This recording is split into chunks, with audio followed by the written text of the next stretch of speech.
Hai sob, apa kabar nih? Santuy kan? Yang nggak santuy, santuin aja sob.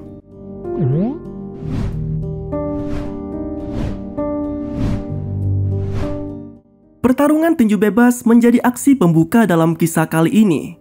Nampak dua petinju yang bertarung habis-habisan dengan riuh penonton yang sangat heboh. Salah satu petinju yang mendominasi sempat mengunci lawannya. Lalu terlihat seorang pria yang nampaknya seperti bos besar dan menyuruh petinju itu untuk menghabisi lawannya. Alhasil, petinju itu pun mematahkan leher lawannya dan membuat suasana di area ring tinju semakin meriah. Dan kisah ini pun dimulai. Di sebuah tempat latihan bela diri, nampak dua remaja laki-laki. Mereka adalah Steve dan Frank, yang kemudian memulai pertarungan mereka di bawah pengawasan sang pelatih, yang diketahui juga sebagai ayah kedua remaja itu. Dalam pertarungan tersebut, Steve nampak sangat mendominasi, bahkan terkesan tidak bisa membedakan antara sparring dalam kelas bela diri dan pertarungan yang sesungguhnya. Remaja laki-laki itu tanpa ampun menghajar Frank. Bahkan ia yang terus emosi sampai memancing kekesalan sang ayah dengan menantang semua murid lainnya sembari mengatakan jika dirinya lah murid terkuat di sana. Steve yang terus bertingkah akhirnya dihentikan oleh sang ayah dengan membanting remaja laki-laki itu dan memperingatkannya agar tidak bertindak semaunya sendiri. Singkat cerita, kini Steve telah beranjak dewasa dan ia terlihat tengah menikmati kebersamaan dengan ayah dan adiknya. Mereka masing-masing bernama Mike dan Joey. Berbeda dengan Steve, Joey dikisahkan telah berkeluarga dan memiliki dua orang anak. Steve yang nampak cukup dekat dengan keponakannya itu lalu lanjut bermain bersama mereka. Sementara Joey yang hanya berdua dengan sang ayah memulai percakapan di antara keduanya, yang nampak masih cukup dirahasiakan.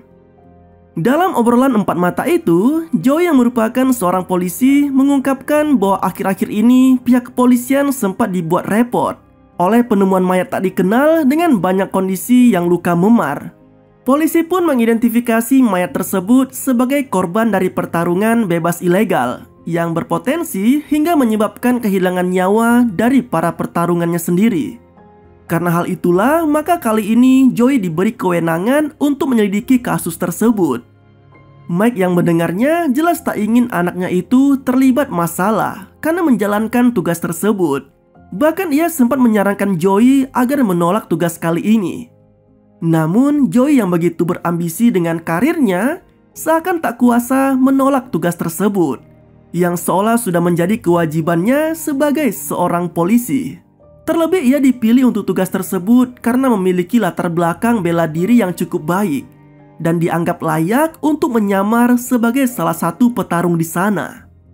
Seperti memiliki naluri yang sangat besar terhadap anaknya dan nampak mengetahui betapa bahayanya pertarungan bebas itu, Mike juga memperingatkan Joey untuk berpikir lebih jauh tentang potensi bahayanya tugas tersebut, apalagi ia kini telah berkeluarga. Namun tampaknya saran tersebut tak diindahkan oleh Joey, yang lebih memilih untuk menjalankan tugasnya dan terus meyakinkan ayahnya bahwa ia pasti bisa melakukannya dengan baik. Alhasil Mike pun hanya bisa memberikan nasihat agar anak laki-lakinya itu tetap berhati-hati dalam menjalankan tugasnya. Di hari berikutnya, Joey dibekali sejumlah persiapan oleh atasannya mengenai tugasnya nanti. Ia diperintahkan untuk menjalankan skenario yang telah disiapkan oleh pihak kepolisian, di mana nantinya Joey harus menyamar sebagai pria biasa yang ingin menjadi petarung karena lilitan hutang. Mendengar hal tersebut, Joey nampak semakin bersemangat, seolah mengabaikan semua resiko yang ada pada tugasnya nanti. Dalam tugas tersebut, Joey juga ternyata bekerja sama dengan seorang mantan narapidana narkoba bernama Arnie, yang juga sudah cukup akrab dengan geliat dunia bawah tanah. Tidak hanya soal peredaran obat-obatan terlarang, melainkan juga seluruh kegilaan yang terjadi di area tarung bebas.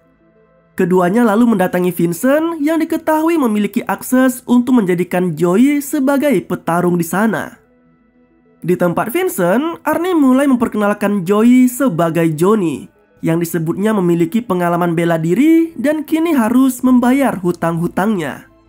Mendengar penjelasan itu, ia pun menjadwalkan pertarungan untuk Johnny sebagai pembuktian kesungguhannya. Hari pertarungan pun tiba. Johnny yang sangat bersemangat bisa dengan mudah menumbangkan lawannya, dan hal itu jelas membuat Arnie merasa bangga seolah telah membawakan sosok pertarung hebat kepada Vincent. Namun ada kejanggalan di akhir pertarungan itu. Seorang pertarung lainnya tiba-tiba menghampiri Johnny dan memperingatinya agar lebih berhati-hati pada sosok tangan kanan Vincent. Sosok tersebut diakuinya sangat berbahaya, terlebih nampak tidak suka dengan kedatangan Johnny. Menariknya, pertemuan kedua petarung itu ternyata juga sempat diamati oleh seorang pria misterius yang nampak tak ingin keberadaannya ketahuan oleh mereka. Tak jauh dari rumahnya, Joey yang baru saja menjalani penyamarannya kini dihampiri oleh Steve yang ternyata sudah mengetahui penyamaran adiknya itu. Keduanya sempat berdebat soal tugas tersebut. Steve menilai jika adiknya sudah sangat gegabah karena mengambil tugas begitu saja tanpa mempertimbangkan banyak hal. Namun lagi-lagi peringatan yang diberikan oleh kakaknya tidak merubah keputusannya. Joey mengaku siap dengan semua risikonya. Namun ia juga begitu yakin jika tugasnya kali ini bisa ia selesaikan dengan sukses. Dia pun menyarankan Steve agar tetap tenang dan tak perlu terlalu khawatir akan dirinya. Singkat cerita, pertarungan demi pertarungan pun telah dilalui Johnny dengan hasil kemenangan. Hal itu juga yang membuat Vincent semakin menyukai petarung barunya itu. Johnny yang cukup baik dalam melakukan penyamarannya kembali meminta jadwal pertarungan kepada Vincent. Namun tampaknya kali ini ia harus menjalani pertarungan settingan di mana Johnny harus kalah di ronde kedua. Mendengar hal itu, Johnny jelas tak terima jika ia harus mengalah dalam pertarungan. Terlebih selama ini ia selalu berhasil menumbangkan setiap lawannya. Namun tanpa banyak berdalih, Vincent yang menjadi bosnya harus selalu dituruti oleh setiap anak buahnya, termasuk Johnny yang hanya menjadi petarung dari pihak Vincent. Dengan sangat terpaksa, Johnny lalu meninggalkan tempat tersebut dan langsung menuju ke arena pertarungan.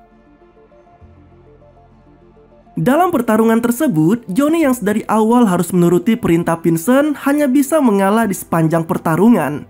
Dan alhasil, pertarungan itu pun bisa dimenangkan dengan mudah oleh lawannya. Secara tak terduga, pria misterius yang sempat menguntit Johnny tempo lalu ternyata adalah tangan kanan Vincent. Pria itu mengungkapkan pada Vincent bahwa Johnny adalah seorang polisi yang kini sedang menyamar, termasuk dengan Arnie yang sebetulnya ingin menjebak Vincent.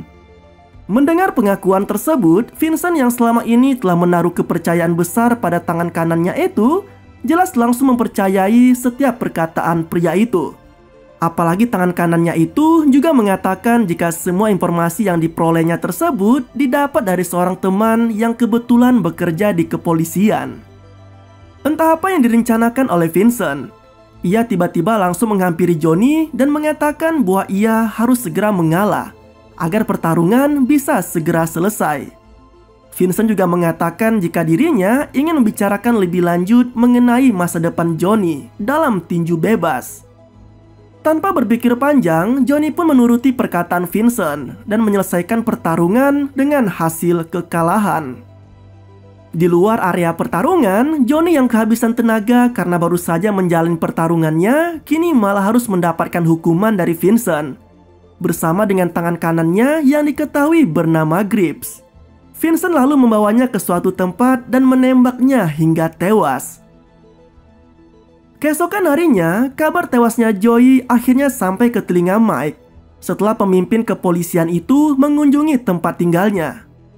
Dalam percakapan tersebut juga terungkap bahwa ternyata atasan Joey di kantornya adalah Frank, pria yang dari dulu selalu bertentangan dengan Steve sekaligus juga menjadi saingannya di kelas bela diri, seperti yang sempat diperlihatkan di awal film tadi. Mendengar kabar soal kematian anaknya, sontak Mike pun langsung tertunduk sedih dan tak bisa menerima kenyataan tersebut. Terlebih ia juga sempat memperingatkan Joey agar tidak mengambil tugas berbahaya itu. Sama halnya dengan Steve yang langsung menangisi tewasnya Joey. Kepedihan yang teramat dalam nampak sangat dirasakan oleh Steve. Ia juga sampai mencurigai adanya sesuatu yang tak beres dalam kematian Joey. Bahkan ia turut mempertanyakan soal penugasan adiknya itu. Di area pemakaman, Mike yang sendirian sempat dihampiri oleh Frank yang mencoba memberi semangat pada pria tua itu. Frank juga sempat menyebut jika pihaknya kini telah mengirim tim khusus untuk membekuk Arnie, yang disebutnya sebagai orang yang telah membawa Joey ke dalam pertarungan berbahaya itu. Tak lama kemudian, Steve datang dengan memperlihatkan wajah penuh curiga pada Frank dan langsung bawa pergi ayahnya dari sana. Dalam perjalanan pulang, Steve mengungkapkan perasaan tidak sukanya pada Mike yang sempat bersama Frank tadi. Namun Mike malah membela Frank. Bahkan ia sampai membahas kembali kasus lama Steve yang sempat akan dipenjara. Namun berkat Frank lah, maka ia tak harus menjalani hukuman yang berat itu. Tak terima selalu disalahkan, Steve pun membantah tuduhan Mike dengan mengatakan bahwa penganiayaan terhadap anak kepala kepolisian kala itu terjadi karena ia yang ingin melindungi Joey. Bukannya tersadar oleh perkataan anak sulungnya, Mike masih saja membela Joey dan terus mengecap Steve sebagai anak nakal yang selalu saja membuat keonaran. Bahkan Mike sampai mengatakan jika kejadian yang menimpa Joey seharusnya dialami oleh Steve saja. Di tempat lain, nasib yang sama seperti Joey juga harus dialami oleh Arnie. Ia yang akan menjalankan bisnis haramnya malah dihadang oleh Vincent dan langsung menembaknya begitu saja. Pengedar klaster itu pun langsung tumbang bersamaan dengan datangnya petugas kepolisian di sana. Kembali ke keluarga Mike, ia yang sedang mencoba menenangkan dirinya malah dihampiri oleh Steve yang mengungkapkan niatnya untuk bisa membalaskan dendam kematian Joey, yaitu dengan caranya sendiri. Mike yang tak ingin kehilangan dua anaknya dengan cara yang sama jelas menolak keinginan Steve. Namun tampaknya tekad Steve sudah sangat bulat dan tak bisa lagi dibendung bahkan oleh sang ayah. Alhasil, Mike pun hanya bisa memperingatkan Steve agar tidak terlalu gegabah atau bahkan larut dalam dunia tinju bebas. Dalam memulai aksinya, Steve tidak ingin membuat skenario seperti halnya sang adik yang tiba-tiba muncul sebagai petarung baru. Akan tetapi, ia lebih memilih untuk lebih dulu membesarkan namanya dengan membuat sejumlah keributan. Seperti salah satunya yang ia tunjukkan ketika mengobrak-abrik sebuah bar yang selalu menjadi tempat berkumpulnya para geng motor. Di bar tersebut, satu demi satu para anggota geng motor dibuat tumbang oleh Steve. Menariknya, secara kebetulan Vincent ternyata juga berada di tempat itu dan menjadi salah satu anggota dari geng motor tersebut. Melihat aksi kebrutalan Steve, Vincent lalu mendekatinya dan memberi iming-iming hadiah apabila ia bisa datang ke ring tinju bebas yang dikenal dengan nama Raging Tiger.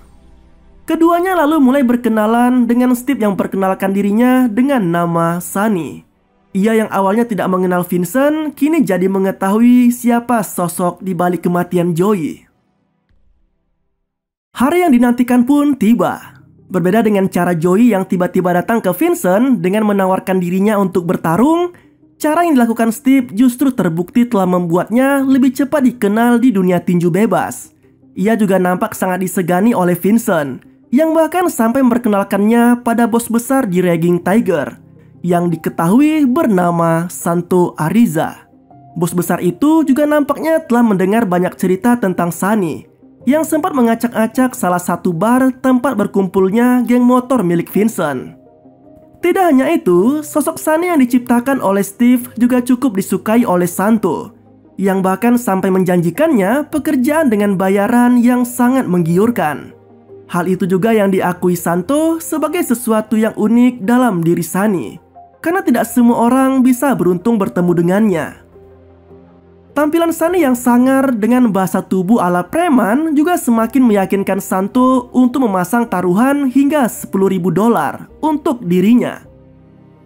Dalam pertarungan, Steve yang jauh lebih jago dalam bela diri dibandingkan Joey jelas bisa dengan mudah mengalahkan semua lawannya. Hal itu juga yang membuat Vincent semakin menaruh kepercayaan besar pada petarung baru itu. Ia yang baru selesai dari pertarungannya kini dihampiri oleh petarung lainnya yang dulu juga sempat bertemu dengan mendiang Joey. Menariknya, petarung berkepala botak itu bahkan mengetahui identitas Sunny yang aslinya adalah Steve. Namun ia berjanji untuk tidak mengungkapkan hal itu kepada siapapun. Petarung itu pun lantas memperkenalkan dirinya sebagai Raymond dan mengungkapkan bahwa ia pun kini harus ikut dalam tinju bebas karena suatu alasan. Sejak saat itu hubungan Sunny dan Raymond pun menjadi semakin dekat. Tidak hanya di dalam area pertarungan saja, Raymond bahkan sampai mengajak Sunny untuk diperkenalkan pada teman wanitanya, seolah ingin menjodohkan mereka. Di tempat lain, Frank yang kembali mendapati kasus temuan mayat penuh luka kini dibuat semakin pusing karena jumlah kasus yang terus bertambah. Kondisi itu juga diperparah oleh kedatangan media yang ingin meliput di sana. Frank yang selama ini selalu membangun cerita yang baik tentang dirinya, jelas tak ingin berita itu diliput oleh media. Terlebih hal tersebut juga bisa berimbas pada karirnya nanti. Seolah begitu menjelaskan jika Frank selama ini telah begitu berambisi pada karirnya. Kembali ke Steve, ia kini terlihat tengah berkumpul bersama Raymond dan pacarnya, termasuk Alicia yang sempat dijanjikan akan dikenalkan dengannya tempo hari. Sayangnya, momen makan bersama itu tak berjalan dengan hangat. Karena Sunny yang selama ini selalu bertarung tanpa henti mulai merasa kelelahan. Seolah ingin memberinya semangat dan mengisi kembali daya tubuh pria yang baru dikenalnya itu, Alicia pun mengajak Sunny untuk ke rumahnya dan segera memberi pijatan mesra pada petarung itu. Di waktu yang sama, Frank yang sempat dibuat pusing oleh deretan kasus temuan mayat mulai mendapati sedikit pencerahan. Pasalnya, Arnie yang sempat ditembak Vincent ternyata berhasil selamat, menyusul pertolongan dari kepolisian yang didapatnya tepat setelah insiden penembakan itu terjadi. Seolah tak ingin membuang waktunya, Frank bersama anak buahnya pun langsung bergerak menuju ke Raging Tiger untuk meringkus Vincent. Terlebih Arnie yang telah sadar dari komanya juga mengaku jika dirinya mau menjadi saksi dalam kasus tersebut. Tak butuh waktu lama, Frank bersama anggota polisi lainnya berhasil membekuk Vincent tanpa perlawanan. Mendengar kabar soal penangkapan tersebut, Santo nampak sangat marah sekaligus geram terhadap semua masalah yang akhir-akhir ini terjadi. Namun hal itu disangkal oleh salah satu anak buahnya yang bernama Victor, yang mencurigai jika semua masalah tersebut bermula sejak kedatangan Sunny di Raging Tiger.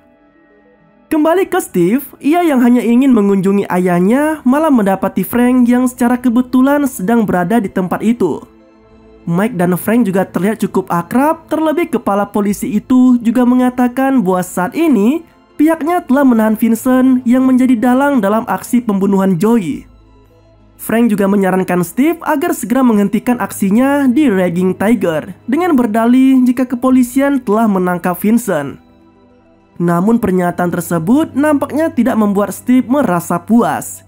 Karena menurutnya tidak hanya Vincent saja yang terlibat dalam kasus pembunuhan adiknya, melainkan masih ada Santo dan lainnya yang turut berperan dalam bisnis kotor itu. Perdebatan antara Steve dan Frank juga terus berlanjut. Namun tampaknya tekad Steve yang sudah bulat tak bisa lagi dihentikan.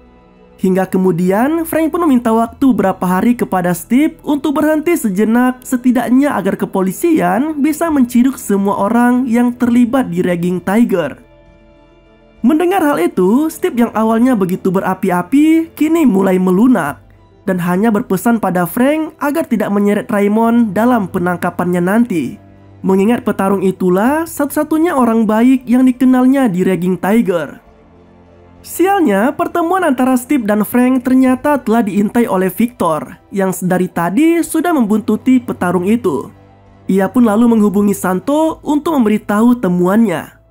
Sama halnya dengan Santo yang ternyata juga sudah mengetahui bahwa selama ini Arnie turut berperan dalam aksi penangkapan Vincent atas pengakuannya di hadapan para polisi.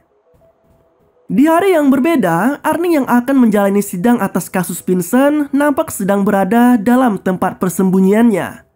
Ia yang biasa keluyuran di luar ruangan jelas merasa bosan karena seperti sedang berada dalam kurungan.